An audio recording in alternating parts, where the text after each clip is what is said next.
Assalamualaikum dan salam sejahtera semua.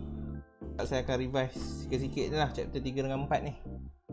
Chapter 3 sebenarnya dia lebih kepada jenis-jenis komputer.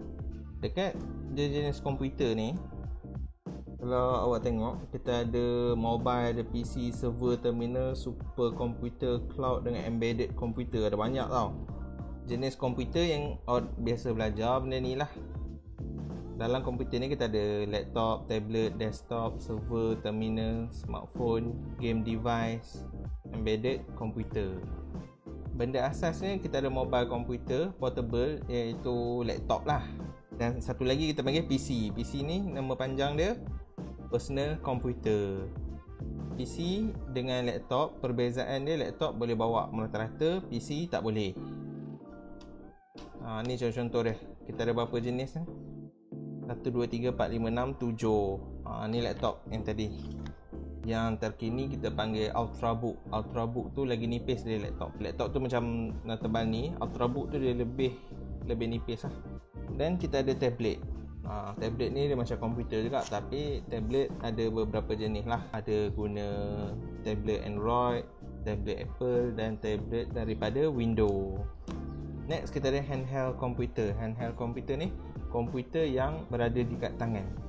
Biasanya kita jumpa benda ni dekat orang yang bekerja portable. Portable maksud boleh bawa ke mana-mana. Salah satunya ada dekat pos laju, dia pergi scan barang kan. Sebelum dia hantar, awak nak sign, dia akan scan. Benda ni lah kita panggil handheld komputer. Ataupun satu lagi kita boleh nampak dekat TMB. TMB datang kat rumah, dia check kan, dia check meter dan keluarkan bil. Ni gunakan handheld komputer. Next kita ada stick komputer. Stick komputer ni dia macam USB, tapi dia bukan USB. Hujung ni dekat sini ada HDMI. So kita cucuk je dekat TV yang ada port HDMI atau monitor. Cucuk je, boleh guna sebagai komputer. Macam mana nak guna? Dekat sini dia ada beberapa lubang USB lah. Sini ada, dekat sini dan kat bawah ni lah. Biasa 2-3 USB. Kita boleh cucuk mouse, boleh cucuk pendrive nak transfer barang. Ni desktop. Benda yang biasa lah, yang tak boleh bawa rata-rata. Desk sebab atas meja. Next kita ada server. Ada 3 jenis server: rack server, blade dan tower server. Antara ketiga-tiga ni, tower server ni paling kecil lah. Tower server ni dia lebih kepada macam komputer desktop. Untuk rack dan blade server pula, rack ni rack, ni blade. Rack ni dia ada rak dia lah untuk diletakkan. Blade pun dia secara menegak, dia akan susun menegak. Rack ni dia macam ni, susun melentang kan, macam buku ni dia susun macam ni. Tapi server ni saya tak tekankan lah, dia tak berat sangat. Server ni sebenarnya macam-macam fungsi. Awak boleh tengok kat sini lah. Banyak dia punya ni function untuk server. Ok, next kita ada terminal. Terminal ni adalah komputer, tapi dia mempunyai satu proses yang limit. Contoh dia terminal yang kita boleh jumpa, ada post terminal, ada ATM. Post terminal ni macam dekat Tesco, dekat Aeon, kita nak pergi kan, scan barang, lalu barang. Ataupun yang ni kalau kat luar negara, dia boleh bayar sendiri, self service. Kita ambil barang, scan, masuk plastik sendiri. Semua ni guna terminal lah. Contoh terminal lain lagi, ni dia. Ni paling biasa tu kan, kat USAS ada. Kita panggil dia ATM atau nama panjang dia Automated Teller Machine. Ini pula adalah self-service kiosk. Self-service kiosk pun salah satu daripada terminal tadi lah. Kita ada post terminal untuk scan harga barang. Lepas tu kita ada ATM. Lepas tu kita ada post terminal. Self-service kiosk. Self-service kiosk ni dia macam kita pergi McD, bayar guna screen tu. Touch, tak jumpa orang kan, touch je.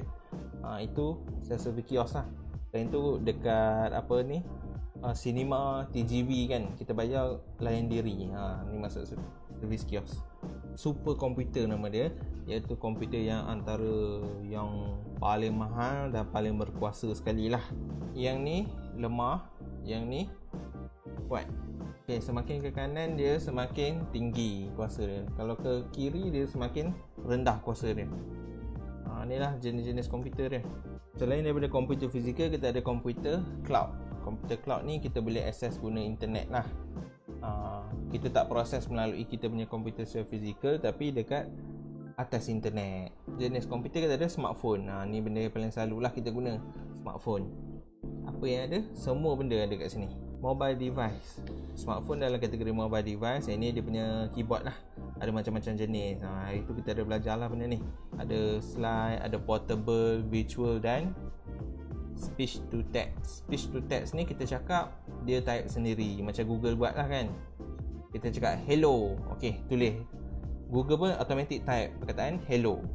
Ini masa dulu. Sekarang pun ada juga SMS dan MMS. Cuma kita jarang gunalah benda ni. Sekarang ada smartphone guna WhatsApp lebih. Okay, next kita ada digital camera. Digital camera pun salah satu daripada komputer juga. Jenis-jenis digital camera ada 3. Satu smart digital camera, kamera digital yang smart macam ni. Lepas tu kita ada point and shoot camera. Point and shoot jenis macam ni. Dan kita ada SLR camera. Sekarang ni kita panggil DSLR. Sebab apa? Digital. Digital single lens reflect camera. Ni DSLR. Ni cara kamera berfungsi lah.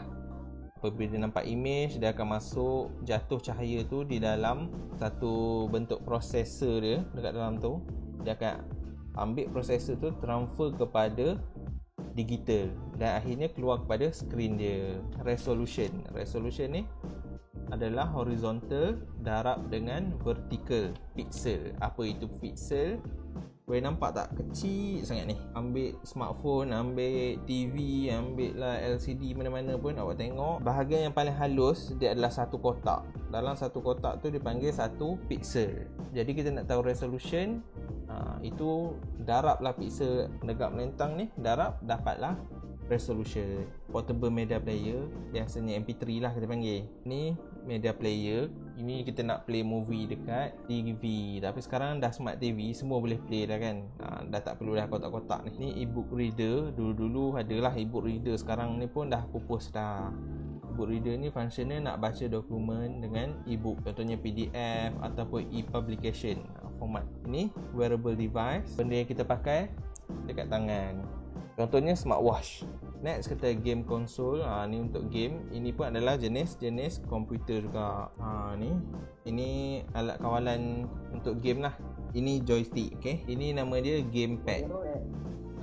Gamepad harap boleh beza lah joystick dan gamepad ni. Seterusnya kita ke embedded computer.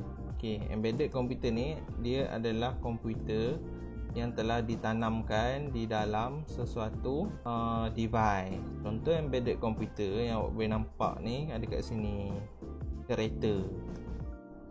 Sekarang punya kereta lagi dahsyat lah, macam Tesla apa, kita boleh drive sendiri. Selain daripada kereta, ada juga benda-benda lain yang gunakan komputer. Contohnya mesin basuh, periuk nasi, petik ais, lepas tu TV. Banyaklah alat-alat sekarang kita masukkan komputer dekat dalam tu. Tadi tu semua jenis komputer. Kalau dalam cerita 3 ni jenis-jenis komputer lah. Kita ada connection nama dia. Okay, dalam connection ni, port and connection ni, 2 benda awak kena ingat. 2 Satu wireless, satu lagi berwayar. Berwayar maksudnya macam ni. Kita ada port, lubang penerima dia. Macam ni. Ada USB port. Kalau kat smartphone kan, tengok belah bawah belakang smartphone ni, yang ni dipanggil port. Ini apa? USB type C port. Dan ni pun ada port juga. Ni earphone port. Ada macam-macam. Yang ni semua ni dipanggil port. Kalau awak tengok dekat sini ada banyak sangat jenis port. Satu lagi kita panggil connector. Connector tu kabel lah. Okay, contoh ni earphone. Nampak ni dipanggil connector. Yang ni 3.5 earphone jack connector. Ada macam-macam jenis. Boleh tengok sendiri lah, baca balik rujuk slide. Tengok. Untuk USB port saja, USB sahaja ada lebih kurang 127 barangan yang berbeza. Sebab itulah kebanyakan orang nak charge, nak transfer, nak buat apa-apa pun kan, banyak ni yang guna USB. USB type A. Type B macam mana? Nanti awak boleh cari. Dan type C macam smartphone. Ini contoh port and connection. Kalau dekat tablet ada yang docking station, kita boleh didirikan. Okay, ni teknologi tanpa wire, wireless. Teknologi tanpa wire ada 3. Satu Bluetooth, nombor 2 Wi-Fi dan nombor 3 NFC. Kalau awak tengok Bluetooth ni macamnya kita nak transfer barang, tapi dulu-dulu lah guna Bluetooth kan. Sekarang kita guna Wi-Fi nak transfer. Contohnya macam apa, awak guna share it lah, apa benda share tu. Tu sebenarnya digunakan gelombang Wi-Fi A ke Wi-Fi B, dia transfer. So lagi laju lah kan. Macam mana internet transfer, macam tu lah dia boleh transfer. Dan yang ketiga, kita jarang sikit guna dekat Malaysia, dia panggil NFC, Near Field Communication. Near Field Communication ni dia macam, kalau kad sekarang awak guna PayWave kan, ambil kad kan, kita wave tanpa sentuh, wave terus tolak baki. Okay. Kalau dekat luar negara, contohnya Japan and Korean, dia guna NFC ni melalui smartphone. Smartphone yang ada NFC macam ni, link account bank dia semua. So smartphone dia akan gantikan sebagai kad. Dia buat macam ni saja, dah bayar. Touch, tak sampai touch pun, wave saja smartphone dah bayar. Okay, itu teknologi NFC dah. Dan last kali untuk chapter 3, kita ada cara nak lindungi komputer. Okay, komputer kita ada banyak, tak nak bagi kena curi, tak nak bagi rosak dan sebagainya. Ni dia. Pertama, kecurian fizikal lah. Macam mana nak elak komputer kena curi? Tenang je. Pertama ni, physical access. Kita kunci pintu, kunci apa ni, tingkap, kunci lah apa benda nak kunci. Nombor 2, alarm system. Ada bunyi alarm macam kereta kan, alarm. Nombor 3, kita ada physical security device. Itu alat-alat security lah yang ada dekat smartphone. Lock screen, kita masuk ID macam ni, require identification. Okay, identification ni macam scan muka, scan mata ataupun scan cap jari. Okay, ni dia. Ni contoh lah. Okay, nombor 2, kita nak halang komputer daripada rosak, daripada terkena elektrik yang voltage yang sangat tinggi atau terkurang. Apa jadi bila kena ni? Berterlebih elektrik, boleh meletup lah. So dekat sini kita gunakan power surge. Power surge ni menghalang elektrik yang berlebihan. Ni benda dia. Apa-apa yang berlebihan akan terkena rosak benda ni dulu. So komputer selamat. Nombor 2, kalau terkurang elektrik atau tak ada elektrik, kita guna UPS, Uninterruptible Power Supply. Ini lebih kurang macam power bank, tapi dekat komputer.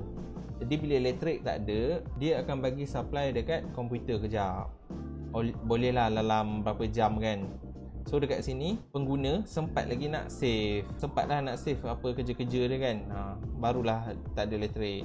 Lastnya, kesihatan terhadap komputer. Apa benda komputer ni boleh buat? Kesihatan, ada RSI, kita sakit lah, sakit apa ni, urat saraf. Lepas tu sakit vision syndrome ni, sakit mata ni, mata.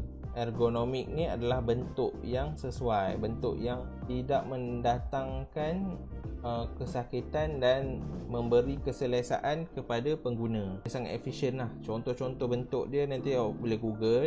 Awak cari keyboard ergonomik. Maksudnya keyboard tu, biasa keyboard macam ni, tapi keyboard ni dia macam melengkung sikit macam ni. Sebab apa? Sebab tangan kita macam ni, jadi lebih mudah untuk kita type. Teknologi addiction, ini memang semua orang lah ketagih teknologi. Bila ketagih ni, inilah akan efek kehidupan sosial sesuatu manusia.